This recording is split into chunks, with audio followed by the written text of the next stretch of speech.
Mathieu Jolivet, parce qu'il est furieux de voir que la France s'apprête à taxer les géants du numérique. Donald Trump menace en retour de taxer le vin français aux États-Unis.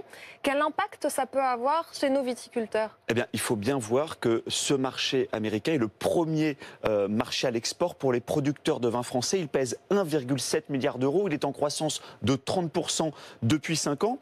Après, c'est le premier marché en valeur, mais pas en volume. Ça veut dire que les Américains, ils aiment bien acheter des bouteilles de vin français qui valent cher. En revanche, en quantité, on vend plus de bouteilles de vin français en Allemagne ou sur le marché chinois. Alors, il faut préciser que la bouteille de vin français est déjà bien taxée aux États-Unis. Oui, il faut bien voir qu'avant d'entrer sur le marché américain, d'être en vente chez un caviste américain, une bouteille de vin français est obligée de passer par un importateur, un distributeur et un détaillant. C'est un circuit obligatoire qui est hérité de la période post-prohibition aux États-Unis. Donc 3 intermédiaires, chacun prend sa marge. La bouteille est extrêmement taxée et son prix de vente est multiplié par 4 au moment où il est vendu aux consommateurs américains. Donc pour l'impact sur le secteur, si Donald Trump décide par exemple de s'aligner sur la fiscalité américaine, il y aurait quelques centimes en plus, le choc serait supportable. S'il décide de frapper beaucoup plus fort, ça pourrait déstabiliser la filière. Et que cherche-t-il à faire, Donald Trump, quand il met ainsi la pression sur le vin français? Alors il y a déjà une démarche économique.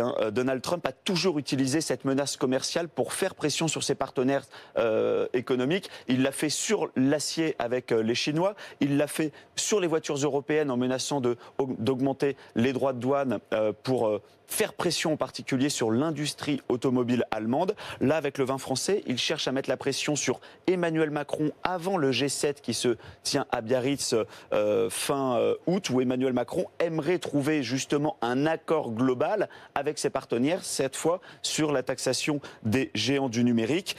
Et ensuite, il y a aussi une démarche de politique intérieure, puisque Donald Trump, il faut se rappeler qu'il est en campagne actuellement avec la présidentielle en 2020, ce qui le pousse à prendre des positions très protectionnistes. Ne jamais oublier que Donald Trump s'est fait élire sur le slogan America First.